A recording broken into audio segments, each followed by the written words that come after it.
ನಗರದ ಹೊಯ್ಸಳ ನಗರ ಬಡಾವಣೆಯಲ್ಲಿ ಹಾಡುಹಗಲೇ ಗುಂಡಿಕ್ಕಿ ಇಬ್ಬರನ್ನ ಹತ್ಯೆ ಮಾಡಲಾಗಿದ್ದು, ದುಷ್ಕರ್ಮಿಗಳು ಪರಾರಿಯಾಗಿದ್ದಾರೆ. ಹೊಯ್ಸಳ ನಗರದ ಮುಖ್ಯ ರಸ್ತೆಯಲ್ಲಿಯೇ ನಿಸ್ಸಾನ್ ಟರಾನೋ ಕಾರ್ ನಿಂತಿದ್ದು, ಅದರ ಎದುರಿನಲ್ಲಿ ಗುಂಡಿನ ದಾಳಿಯಿಂದ ಮೃತಪಟ್ಟ ಇಬ್ಬರ ಶವಗಳು ಬಿದ್ದಿದ್ದು, ಮೃತರ ಗುರುತು ಪತ್ತೆಯಾಗಿಲ್ಲ. ಘಟನಾ ಸ್ಥಳಕ್ಕೆ ಎಸ್ಪಿ ಮೊಹಮ್ಮದ್ ಸುಜೀತಾ ದೌಡಾಯಿಸಿದ್ದು, ಸ್ಥಳದಲ್ಲಿ ಬೆರಳಚ್ಚು ತಜ್ಞರು ಹಾಗೂ ವಿಧಿ ವಿಜ್ಞಾನ ಪ್ರಯೋಗಾಲಯದ ತಜ್ಞರು ಸಾಕ್ಷಿ ಕಲೆ ಹಾಕುತ್ತಿದ್ದಾರೆ. ಆಸ್ತಿ ವಿಚಾರದಲ್ಲಿ ಹತ್ಯೆ ನಡೆದಿರುವ ಶಂಕೆ ವ್ಯಕ್ತವಾಗಿದೆ. ನಗರದ ಹೊಯ್ಸಳ ನಗರ ಬಡಾವಣೆಯಲ್ಲಿ ನಡೆದ ಗನ್ಶಾಟ್ ಪ್ರಕರಣದಲ್ಲಿ ಆಸಿಫ್ ತನ್ನ ಸ್ನೇಹಿತ ಶರಾಫತ್ ಆಲಿಯನ್ನು ಕೊಲೆಗೈದು ತಾನು ಗುಂಡು ಹಾರಿಸಿಕೊಂಡು ಆತ್ಮಹತ್ಯೆ ಮಾಡಿಕೊಂಡಿದ್ದಾನೆ ಎನ್ನಲಾಗಿದೆ. ಶರಾಫತ್ ಆಲಿಗೆ ಮೊದಲು ಗುಂಡು ಹಾರಿಸಿದ ಆಸಿಫ್ ನಂತರ ತಾನೂ ಕಾರಿನಲ್ಲಿ ಕುಳಿತುಕೊಂಡು ಗುಂಡು ಹಾರಿಸಿಕೊಂಡಿದ್ದಾನೆ. ಬೇರೆಯವರು ಇಬ್ಬರನ್ನು ಹತ್ಯೆ ಮಾಡಿದ್ರೆ ಹತ್ಯೆಗೆ ಬಳಸಿದ ಆಯುಧವನ್ನ ಬಿಟ್ಟು ಹೋಗ್ತಿರ್ಲಿಲ್ಲ. ಆದ್ರೆ ಇಲ್ಲಿ ಆಯುಧ ಅಲ್ಲಿಯೇ ಇತ್ತು ಎನ್ನಲಾಗಿದೆ. ಮೃತರಿಬ್ಬರು ಹಾಸನ ಮೂಲದವರಲ್ಲ, ಬದಲಿಗೆ ಹಾಸನದ ಕುಟುಂಬಗಳ ಅಳಿಯಂದರು. ಶುಂಠಿ ಹಾಗೂ ರಿಯಲ್ ಎಸ್ಟೇಟ್ ವ್ಯವಹಾರಗಳಲ್ಲಿ ಪಾಲುದಾರರಾಗಿದ್ರು. ಉತ್ತಮ ಸ್ನೇಹ ಬಾಂಧವ್ಯ ಹೊಂದಿದ್ರು.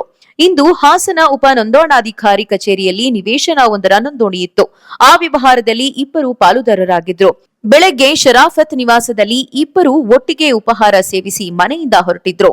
ಉಪ ನೋಂದಣಾಧಿಕಾರಿ ಕಚೇರಿಗೆ ಹೋಗಬೇಕಿದ್ದ ಇಬ್ಬರು ನಿವೇಶನದ ಬಳಿ ಹೋಗಿದ್ದು ಏಕೆ? ಅಲ್ಲಿ ತಲೆದೋರಿದ ವೈಮನಸ್ಯ ಏನು ಎನ್ನುವುದು ಬೆಳಕಿಗೆ ಬರಬೇಕಿದೆ.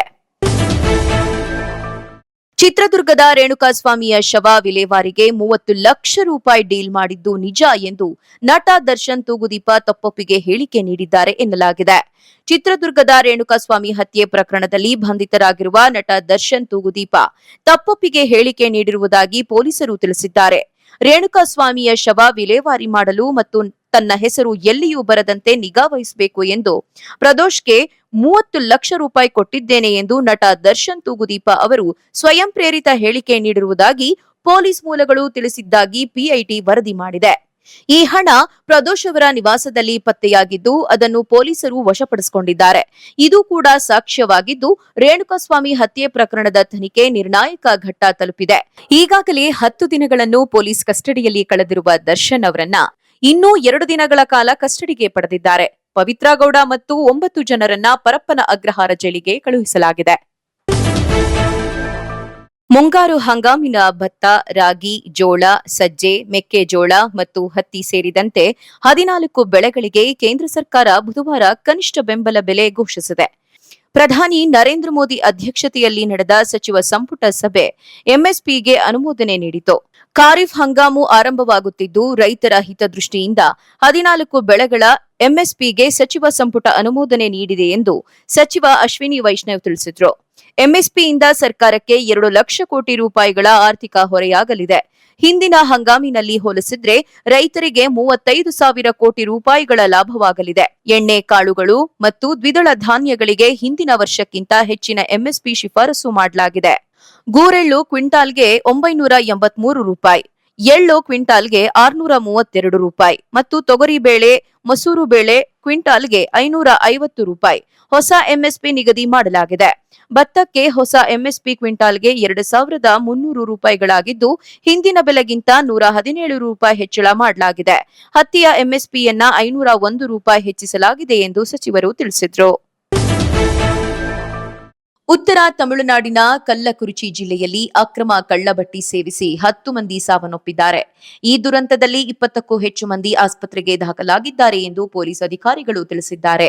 40 ವರ್ಷದ ಕೆ ಕನ್ನುಕುಟ್ಟಿ ಎಂಬ ವ್ಯಕ್ತಿಯನ್ನು ಬಂಧಿಸಲಾಗಿದ್ದು, ಆತನಿಂದ ವಶಪಡಿಸಿಕೊಂಡ ಸುಮಾರು 200 ಲೀಟರ್ ಅಕ್ರಮ ಕಳ್ಳಬಟ್ಟಿಯಲ್ಲಿ ಮಾರಣಾಂತಿಕ ಮೆಥನಾಲ್ ಇರುವಿಕೆಯನ್ನ ಬಹಿರಂಗಪಡಿಸಿದೆ.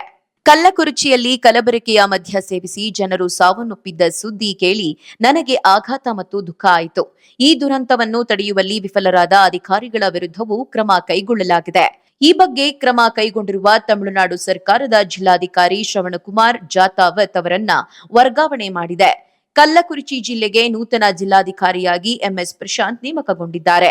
ಅಲ್ಲದೆ ಕಲ್ಲಕುರಿಚಿ ಎಸ್ಪಿ ಸಮಯ ಸಿಂಗ್ ಮೀನಾ ಅವರನ್ನ ಅಮಾನತುಗೊಳಿಸಲಾಗಿದ್ದು, ಅವರ ಜಾಗಕ್ಕೆ ಸರ್ಕಾರ ರಜತ್ ಚತುರ್ವೇದಿ ಅವರನ್ನ ನೂತನ ಎಸ್ಪಿಯನ್ನಾಗಿ ನೇಮಿಸಿದೆ.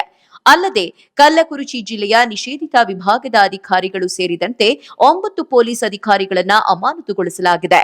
ಇದೇ ವೇಳೆ ಅಕ್ರಮ ಕಳ್ಳಬಟ್ಟಿ ದಂಧೆಕೋರರನ್ನು ಬಂಧಿಸಲಾಗಿದೆ. ತಮಿಳುನಾಡು ಅಧಿಕಾರಿಗಳ ಪ್ರಕಾರ ಅವರು 200 ಲೀಟರ್ ಅರಕನ್ನು ವಶಪಡಿಸಿಕೊಂಡಿದ್ದಾರೆ. ಸರ್ಕಾರದ ಪ್ರಕಾರ ಅರಕ್ ಸೇವಿಸಿದ ನಂತರ ಹಲವಾರು ಜನರು ವಾಂತಿ ಮತ್ತು ಹೊಟ್ಟೆ ನೋವು ಎಂದು ಗೋಳಾಡತೊಡಗಿದ್ರು. ಇಂದು ಅವರನ್ನ ಕಲ್ಲಕುರಿಚಿ ವೈದ್ಯಕೀಯ ಕಾಲೇಜು ಆಸ್ಪತ್ರೆಗೆ ದಾಖಲಿಸಲಾಗಿದೆ. ಕೇಂದ್ರ ಹಣಕಾಸು ಸಚಿವೆ ನಿರ್ಮಲಾ ಸೀತಾರಾಮನ್ ತಮ್ಮ 7ನೇ ಬಜೆಟ್ ಮಂಡನೆ ಮಾಡಲಿದ್ದಾರೆ. ಜುಲೈ ಕೊನೆಯ ವಾರದಲ್ಲಿ ಇರುವ ಬಜೆಟ್ಗಾಗಿ ನಿರ್ಮಲಾ ಸೀತಾರಾಮನ್ ಮತ್ತು ಟೀಂ ಈಗಾಗಲೇ ಬಿರುಸಿನ ತಯಾರಿ ನಡೆಸ್ತಾ ಇದೆ. ಎಂಎಸ್ಎಂಇ, ಆರೋಗ್ಯ, ರಿಯಲ್ ಎಸ್ಟೇಟ್ ಸೇರಿದಂತೆ ವಿವಿಧ ವಲಯಗಳು ಬಜೆಟ್ನಿಂದ ಬಹಳಷ್ಟು ನಿರೀಕ್ಷಿಸುತ್ತಿವೆ. ಕೇಂದ್ರ ಸಚಿವೆ ನಿರ್ಮಲಾ ಸೀತಾರಾಮನ್ ಜೂನ್ 22ರಂದು ನವದೆಹಲಿಯಲ್ಲಿ ಜಿಎಸ್ಟಿ ಮಂಡಳಿ ಸಭೆ ನಡೆಸಲಿದ್ದಾರೆ. ಜುಲೈ 21ರ ಬಳಿಕ ಆ ವಾರದಲ್ಲಿ ಬಜೆಟ್ ಮಂಡನೆಯಾಗಬಹುದು. ವಿವಿಧ ವಲಯಗಳು ತಮಗೆ ಅನುಕೂಲವಾಗುವ ರೀತಿಯಲ್ಲಿ ಒಂದಷ್ಟು ನಿರೀಕ್ಷೆಗಳನ್ನು ಇಟ್ಟುಕೊಂಡಿವೆ.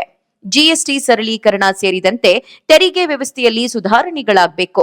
ಅಗ್ಗದ ದರಕ್ಕೆ ವಸತಿ ಲಭ್ಯತೆ ಆಗುವುದಕ್ಕೆ ಸರ್ಕಾರ ಆದ್ಯತೆ ಕೊಡಬೇಕು. ಇದರಿಂದ ರಿಯಲ್ ಎಸ್ಟೇಟ್ ಉದ್ಯಮ ಗಟ್ಟಿಗೊಳ್ಳಲು ಸಾಧ್ಯ ಎನ್ನುವ ಅಭಿಪ್ರಾಯ ಇದೆ. ಅಲೋಪತಿಗೆ ಪರ್ಯಾಯವಾದ ಆರೋಗ್ಯ ಕ್ಷೇತ್ರ ಬಹಳ ಜನಪ್ರಿಯವಾಗ್ತಿದೆ. ಮುಂದಿನ ವರ್ಷದಲ್ಲಿ ಈ ವಲಯ $70 ಬಿಲಿಯನ್ ನಷ್ಟು ಬೃಹತ್ತಾಗಿರಬಹುದು. ಸಂಶೋಧನೆಗೆ ಹೂಡಿಕೆ, ಆಯುಷ್ ಉತ್ಪನ್ನಗಳಿಗೆ ಸಬ್ಸಿಡಿ ಇತ್ಯಾದಿ ಸೇರಿದಂತೆ ಈ ವಲಯಕ್ಕೆ ವಿಶೇಷ ಪ್ಯಾಕೇಜ್ ಅನ್ನು ನಿರೀಕ್ಷಿಸಲಾಗುತ್ತಿದೆ. ಕೇಂದ್ರದಲ್ಲಿರುವುದು ಕಿಚಡಿ ಸರ್ಕಾರ. ಇದಕ್ಕೆ ಹೆಚ್ಚು ಆಯುಷ್ಯವಿಲ್ಲ ಎಂದು ವಿಧಾನ ಪರಿಷತ್ ಸದಸ್ಯ ಸಲೀಂ ಅಹಮದ್ ವ್ಯಂಗ್ಯ ಮಾಡಿದ್ದಾರೆ. ಹಾವೇರಿಯಲ್ಲಿ ಮಾತನಾಡಿದ ಅವರು, ಸರ್ಕಾರ ಯಾವಾಗ ಕುಸಿಯುತ್ತೋ ಗೊತ್ತಿಲ್ಲ. ದೇಶದ ಜನ ಸಂವಿಧಾನ ರಕ್ಷಣೆ ಮಾಡುವ ತೀರ್ಪು ನೀಡಿದ್ದಾರೆ. ಪೆಟ್ರೋಲ್, ಡೀಸೆಲ್ ದರ ₹3 ಏರಿಕೆ ಮಾಡಿದ್ದಕ್ಕೆ ಬಿಜೆಪಿಯವರು ಬೀದಿಗೆ ಬಂದು ಹೋರಾಟ ಮಾಡುತ್ತಿದ್ದಾರೆ. ಅವರಿಗೆ ನಾಚಿಕೆಯಾಗಬೇಕು ಎಂದು ವಾಗ್ದಾಳಿ ನಡೆಸಿದ್ರು. ಲೋಕಸಭೆ ಚುನಾವಣೆಯಲ್ಲಿ ಜನರು ಬಿಜೆಪಿಗೆ ಕಪಾಳಮೋಕ್ಷ ಮಾಡಿದ್ದಾರೆ. ಜನರು ಸಂವಿಧಾನ ರಕ್ಷಣೆಯತ್ತ ಒಲವು ತೋರಿದ್ದಾರೆ. ಇವರಿಂದ ನಾವು ಪಾಠ ಕಲಿಬೇಕಾ ಎಂದು ಪ್ರಶ್ನಿಸಿದ್ರು.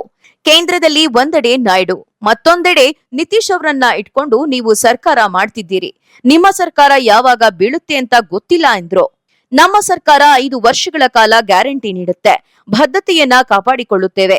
ಗ್ಯಾರಂಟಿಗಳನ್ನ ನಿಲ್ಲಿಸಿ ಎಂದು ಹೇಳುವ ಎದೆಗಾರಿಕೆ ಬಿಜೆಪಿಯವರಿಗಿಲ್ಲ ಎಂದ್ರು. ಒಂದ್ ಕಡೆ ನಾಯ್ಡು, ಒಂದ್ ಕಡೆ ನಿತೀಶ್, ಇವನ್ನ ಇಟ್ಕೊಂಡು ಸರ್ಕಾರ ಮಾಡ್ತೀರಾ? ನೀವು ನಮ್ಗೆ ಪಾಠ ಹೇಳ್ತೀರಾ ಸರ್ಕಾರ ಬೀಳುತ್ತೆ ಅಂತ? ನಿಮ್ಮ ಸರ್ಕಾರ ಉಟ್ಕೊಳ್ಳುವಂತ ಶಕ್ತಿ ನೀವು ಮಾಡ್ಕೊಳ್ಳಿ. ಫಸ್ಟ್ 300 ಎಲ್ಲ NDA ಸೇರಿಕೊಂಡು 300 ಆಗಲಿಲ್ಲ. ಯಾವತ್ತು ಯಾವ ಪಾರ್ಟಿ ಬಿಟ್ಟು ಹೋಗ್ತಾರೆ ಗೊತ್ತಿಲ್ಲ. ಈ ಸರ್ಕಾರದ ಉಳಿಯೋದು ಭಾರಿ ಕಷ್ಟ ಇದೆ. ನಮ್ಮ ಸರ್ಕಾರ ಬಿಡಿ, ನಾವು 5 ವರ್ಷ ನಡೆಸ್ತೀವಿ. 136 ಸೀಟ್ಗಳ ಮತ ಇದೆ. ಈಗ ಆಗಲೇ ಇಂಡಿಪೆಂಡೆನ್ಸ್ ಕೂಡ ಸಪೋರ್ಟ್ ಮಾಡಿದ್ದಾರೆ. ಇವರೆಲ್ಲ ಬರೀ ಕನ್ಸಲ್ಲಿದ್ದಾರೆ. ಯಾವುದು ಡೆಲ್ಲಿ ಕಡೆ ನೋಡ್ಲಿ ಅವರು MP ಗಳನ್ನ, ಅವರು ಯಾವಾಗ ಯಾವ ಓಡೋಗ್ತಾರೆ ಅಂತ ನೋಡ್ಕೊಳ್ಳಿ ಫಸ್ಟು. ನಾನು ಹೇಳಿ ಕಿಚಡಿ ಸರ್ಕಾರ. ಜನ ಇವತ್ತು ಏನೋ ಸಬ್ಕಾ ಸಾಥ್ ಸಬ್ಕಾ ವಿಕಾಸ್ ಅಂತ ಹೇಳಿ 400 ಆಪ್ಕಿ ಬಾರ್ 400 ಪಾರ್. ಎಲ್ಲಿ ಇವತ್ತು 400 ಪಾರ್? ಜನ ಇವತ್ತು ನಿಮ್ಗೆ ನಿಮ್ಮ ದಾರಿ ತಕ್ಕ ಪಾಠ ತೋರಿಸಿ ಕಪಾಳ ಮೋಕ್ಷ ಮಾಡಿದ್ದಾರೆ. ನಟ ದರ್ಶನ್ ಪ್ರಕರಣ ಕುರಿತಂತೆ ಪ್ರತಿಕ್ರಿಯಿಸಿದ ಅವರು, ಕಾನೂನಿಗಿಂತ ಯಾರು ದೊಡ್ಡವರಲ್ಲ. ನಮ್ಮ ಸರ್ಕಾರ ನಿರ್ದಾಕ್ಷಿಣ್ಯ ಕ್ರಮ ತೆಗೆದುಕೊಳ್ಳುತ್ತಿದೆ. ಪೊಲೀಸ್ ಇಲಾಖೆ ಮೇಲೆ ಯಾವ ರಾಜಕಾರಣಿಗಳು ಒತ್ತಡ ಹೇರುತ್ತಿಲ್ಲ ಎಂದು ತಿಳಿಸಿದರು. ಮುಂಬೈ ಹುಬ್ಬಳ್ಳಿ ಮಧ್ಯೆ ಇಂಡಿಗೋ 6E ವಿಮಾನಯಾನ ಸೇವೆ ಜುಲೈ 15ರಿಂದ ಪುನಾರಂಭಗೊಳ್ಳಲಿದೆ. ಕೇಂದ್ರ ಆಹಾರ ಮತ್ತು ಗ್ರಾಹಕ ವ್ಯವಹಾರಗಳ ಸಚಿವ ಪ್ರಹ್ಲಾದ್ ಜೋಶಿ ಅವರ ಮನವಿ ಮೇರೆಗೆ ಇಂಡಿಗೋ 6E ವಿಮಾನ ಸಂಚಾರವನ್ನ ಮತ್ತೆ ಶುರು ಮಾಡಲು ನಾಗರಿಕ ವಿಮಾನಯಾನ ಸಚಿವಾಲಯ ನಿರ್ಧರಿಸಿದೆ. ಇಂಡಿಗೋ 6E ನಿರ್ವಹಣೆಗೆ ಸಚಿವ ಜೋಶಿ ಅವರು ಈ ಹಿಂದೆ ನಾಗರಿಕ ವಿಮಾನಯಾನ ಸಚಿವಾಲಯದ ಗಮನ ಸೆಳೆದಿದ್ರು. ಈ ಹಿನ್ನೆಲೆಯಲ್ಲಿ ಸಚಿವಾಲಯ ಇದೀಗ ವಿಮಾನ ಸಂಚಾರ ಪುನರಾರಂಭಕ್ಕೆ ಕ್ರಮ ಕೈಗೊಂಡಿದ್ದು, ವಿಮಾನ ಸಂಚಾರದ ಸಮಯ ಮಾಹಿತಿಯನ್ನ ಹಂಚಿಕೊಂಡಿದೆ. ಇಂಡಿಗೋ 6E ವಿಮಾನ ಮಧ್ಯಾಹ್ನ 3ಕ್ಕೆ ಮುಂಬೈ ಬಿಟ್ಟು ಸಂಜೆ 4:10ಕ್ಕೆ ಹುಬ್ಬಳ್ಳಿಗೆ ಬಂದಿಳಿಯಲಿದೆ. ನಂತರ ಸಂಜೆ 4:40ಕ್ಕೆ ಹುಬ್ಬಳ್ಳಿಯಿಂದ ನಿರ್ಗಮಿಸಿ ಸಂಜೆ 5:50ಕ್ಕೆ ಮುಂಬೈ ತಲುಪಲಿದೆ ಎಂದು ನಾಗರಿಕ ವಿಮಾನಯಾನ ಸಚಿವಾಲಯ ಮಾಹಿತಿಯನ್ನ ನೀಡಿದೆ. ಮುಂಬೈ ವಿಮಾನ ನಿಲ್ದಾಣದಲ್ಲಿ ಭಾರೀ ಏರ್ ಟ್ರಾಫಿಕ್ ದಟ್ಟಣೆಯಿಂದಾಗಿ ಹುಬ್ಬಳ್ಳಿಯ ವಿಮಾನ ಸೇವೆಯನ್ನ ಅಮಾನತುಗೊಳಿಸಲಾಗಿತ್ತು. ಜುಲೈ 15ರಿಂದ ಪ್ರಾರಂಭ ಆಗಲಿರುವ ವಿಮಾನದ ಟಿಕೆಟ್ಗಳು ಇಂಟರ್ನೆಟ್ನಲ್ಲಿ ಲಭ್ಯ ಇರುವ ಮಾಹಿತಿಯ ಪ್ರಕಾರ ಸದ್ಯ ಸೇವರ್ ಟಿಕೆಟ್ಗೆ ₹6,112, ಫ್ಲೆಕ್ಸಿ ಪ್ಲಸ್ಗೆ ₹6,672 ಮತ್ತು ಸೂಪರ್ REಗೆ ₹17,407 ಇದೆ. ಇದು ಪ್ರತಿದಿನ ಬದಲಾಗುತ್ತಿರುತ್ತದೆ. ಪ್ರಯಾಣದ ದಿನ ಹತ್ತಿರ ಬಂದಂತೆಲ್ಲ ಹೆಚ್ಚಾಗುತ್ತಾ ಹೋಗುತ್ತೆ. ವೈಆರ್ಎಎಸ್ ಕಾಂಗ್ರೆಸ್ ಪಕ್ಷದ ಅಧ್ಯಕ್ಷ ಮಾಜಿ ಸಿಎಂ ಜಗನ್ ಮೋಹನ್ ರೆಡ್ಡಿ ತಮ್ಮ ಅಧಿಕಾರಾವಧಿಯಲ್ಲಿ ವಿಶಾಖಪಟ್ಟಣಂನ ಕಡಲ ತೀರದ ಸಮೀಪದಲ್ಲಿರುವ ಋಷಿಕುಂಟ ಪರ್ವತದಲ್ಲಿ ನಿರ್ಮಿಸಿದ ಸಿಎಂ ಕ್ಯಾಂಪ್ ಕಚೇರಿ ಕಟ್ಟಡ ಆಂಧ್ರಪ್ರದೇಶದಲ್ಲೀಗ ಸಾಕಷ್ಟು ಚರ್ಚೆಗೆ ಗ್ರಾಸವಾಗಿದೆ. ಸರ್ಕಾರ ಕೋಟ್ಯಾಂತರ ರೂಪಾಯಿ ವೆಚ್ಚದಲ್ಲಿ ಐಷಾರಾಮಿ ಬಂಗಲೆ ಕಟ್ಟಿಸಿದೆ. ಸ್ನಾನಗೃಹ ಸೇರಿದಂತೆ ಕಟ್ಟಡದ ಅಗತ್ಯ ವಸ್ತುಗಳನ್ನು ವಿದೇಶಗಳಿಂದ ತರಿಸಿ ಬಳಸಿರುವುದು ಬಯಲಾಗಿದೆ. ಋಷಿಕೊಂಡ ಬೆಟ್ಟದ ಮೇಲೆ ಜಗನ್ ಸರ್ಕಾರದಲ್ಲಿ ಪ್ರವಾಸೋದ್ಯಮ ಇಲಾಖೆಯಡಿಯಲ್ಲಿ ಅಂದಾಜು 452 ಕೋಟಿ ರೂಪಾಯಿ ವೆಚ್ಚದಲ್ಲಿ ಒಟ್ಟು 7 ಕಟ್ಟಡಗಳನ್ನು ನಿರ್ಮಿಸಲಾಗಿದೆ. ಇತ್ತೀಚೆಗೆ ಟಿಡಿಪಿ ಶಾಸಕ ಘಂಟಾ ಶ್ರೀನಿವಾಸರಾವ್ ಋಷಿಕೊಂಡದ ಬಂಗಲೆಗೆ ಭೇಟಿ ನೀಡಿ ಪರಿಶೀಲನೆ ನಡೆಸಿದ್ದಾರೆ. ಜಗನ್ ಸರ್ಕಾರವು ಜನತೆಯ ತೆರಿಗೆ ಹಣ ದುರ್ಬಳಕೆ ಮಾಡಿಕೊಂಡಿದೆ. ಕೇವಲ ಒಳಾಂಗಣದ ಅಲಂಕಾರಗಳು ಮತ್ತು ಪೀಠೋಪಕರಣಗಳಿಗೆ 33 ಕೋಟಿ ರೂಪಾಯಿ ವ್ಯಯಿಸಲಾಗಿದೆ. ಅಲ್ಲದೆ ಸಿಎಂ ಕುಟುಂಬಕ್ಕಾಗಿ ನಿರ್ಮಿಸಲಾದ ಕಟ್ಟಡದಲ್ಲಿ ಹಾಸಿಗೆಯಿಂದ ಹಿಡಿದು ಕನ್ನಡಿ, ಬಾತ್ಟಬ್, ಶೌಚಾಲಯದ ಕಮೋಡ್ಗಳು, ಕಿಟಕಿಗೆ ಬಳಸುವ ಕರ್ಟನ್ ಸೇರಿ ಎಲ್ಲವನ್ನೂ ವಿದೇಶದಿಂದಲೇ ತರಲಾಗಿದೆ. ಶೌಚಾಲಯಗಳಲ್ಲಿ ಬಳಸುವ ವಾಲ್ ಶೀಟ್ಗಳು ಸಹ ವಿದೇಶದ್ದು ಎಂದು ತಿಳಿದುಬಂದಿದೆ. ತೈಲ ಬೆಲೆ ಹೆಚ್ಚಳ ಬೆನ್ನಲ್ಲೇ ಶೀಘ್ರವೇ ಬಸ್ ಪ್ರಯಾಣ ದರ ಹೆಚ್ಚಿಸುವ ಸುಳಿವನ್ನು ಸಾರಿಗೆ ಸಚಿವ ರಾಮಲಿಂಗಾರೆಡ್ಡಿ ನೀಡಿದ್ದಾರೆ. 2014ರಿಂದ ಬಿಎಂಟಿಸಿ 4 ವರ್ಷದಿಂದ ಕೆಎಸ್ಆರ್ಟಿಸಿ ಪ್ರಯಾಣ ದರ ಹೆಚ್ಚಾಗಿಲ್ಲ. ಡೀಸೆಲ್ ದರ ಹೆಚ್ಚಳದಿಂದ ಹೆಚ್ಚು ಹೊರೆ ಆಗ್ತಿದೆ. ನಿಗಮಗಳಿಂದ ಪ್ರಸ್ತಾವನೆ ಬಂದ್ರೆ ಪರಿಶೀಲನೆ ಮಾಡುತ್ತೇವೆ ಎಂದು ತಿಳಿಸಿದ್ದಾರೆ. ಶಕ್ತಿ ಗ್ಯಾರಂಟಿ ಯೋಜನೆಯ 1100 ಕೋಟಿ ರೂಪಾಯಿ ಹಣವನ್ನು ಸಾರಿಗೆ ನಿಗಮಗಳಿಗೆ ಸರ್ಕಾರ ಬಾಕಿ ಉಳಿಸಿಕೊಂಡಿದೆ. ಸೆಪ್ಟೆಂಬರ್ 15ರವರೆಗೆ ಎಚ್ಎಸ್ಆರ್ಪಿ ನಂಬರ್ ಪ್ಲೇಟ್ ಅಳವಡಿಕೆಗೆ ಡೆಡ್ಲೈನ್ ನೀಡಲಾಗಿದೆ. ಸೆಪ್ಟೆಂಬರ್ 15ರ ಬಳಿಕ ಯಾವುದೇ ಕಾರಣಕ್ಕೂ ಅವಧಿ ವಿಸ್ತರಣೆ ಮಾಡುವುದಿಲ್ಲ.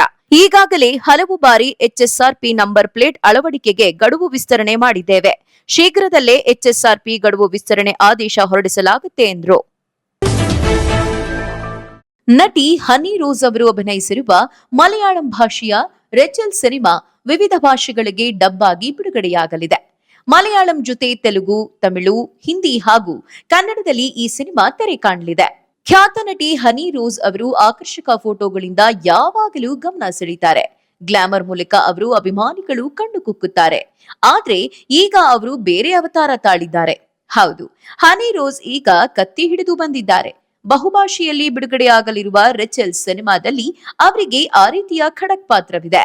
ರಕ್ತಪಾತದ ಕಹಾನಿ ಇರುವ ಮಾಸ್ ಸಿನಿಮಾ ಇದು. ಸಿನಿಪ್ರಿಯರ ಮನದಲ್ಲಿ ಹೈಪ್ ಸೃಷ್ಟಿ ಮಾಡಿದೆ. ಎಲ್ಲ ಭಾಷೆಯಲ್ಲಿ ಟೀಸರ್ ಅನಾವರಣ ಆಗಿದ್ದು ಅಭಿಮಾನಿಗಳ ವಲಯದಲ್ಲಿ ಸದ್ದು ಮಾಡ್ತಿದೆ. ಕನ್ನಡದಲ್ಲೂ ರೆಚೆಲ್ ಸಿನಿಮಾ ಬಿಡುಗಡೆಯಾಗಲಿದೆ. ಕತ್ತಿ ಹಿಡಿದು ರಕ್ತ ಹರಿಸಲು ಬಂದ ನಟಿ ಹನಿ ರೋಸ್ ರವರ ರೆಚೆಲ್ ಭಾರಿ ಸದ್ದು ಮಾಡ್ತಿದೆ. ಹನಿ ರೋಸ್ ಅವರು ಮೂಲತಃ ಮಲಯಾಳಂ ನಟಿ. ಈ ಚಿತ್ರದಲ್ಲಿ ನಾಯಕಿಯಾಗಿ ಅಭಿನಯಿಸಿದ್ದಾರೆ. ಹನಿ ರೋಸ್ ಮಾತ್ರವಲ್ಲದೆ ಕಲಾಭವನ್ ರಾಜೋನ್, ಬಾಬುರಾಜ್, ರೋಷನ್ ಚಂದು, ಸಲೀಂ ಕುಮಾರ್, ಬಶೀರ್, ರಾಧಿಕಾ ರಾಧಾಕೃಷ್ಣನ್, ವಿನೀತ್ ತಟ್ಟೆಲ್, ಜಾಫರ್ ಇಡುಕ್ಕಿ, ಜೋಜಿ, ದಿನೇಶ್ ಪ್ರಭಾಕರ್ ರೆಚೆಲ್ ಸಿನಿಮಾಗೆ ಏಬ್ರಿಟ್ ಶೈನ್ ಅವರು ಸಹ ನಿರ್ಮಾಣದ ಜೊತೆಗೆ ಬರಹಗಾರರಾಗಿಯೂ ಕೆಲಸ ಮಾಡಿದ್ದಾರೆ. ಈ ಸಿನಿಮಾವನ್ನ ಆನಂದಿನಿ ಬಾಲಾ ಅವರು ನಿರ್ದೇಶಿಸಿದ್ದಾರೆ. ಈ ಚಿತ್ರದಲ್ಲಿ ಹನಿ ರೋಸ್, ವಂದಿತಾ ಮನೋಹರನ್, ಪಾಲಿ ವಿಲ್ಸನ್ ಮುಂತಾದವರು ಈ ಸಿನಿಮಾದಲ್ಲಿ ನಟಿಸಿದ್ದಾರೆ.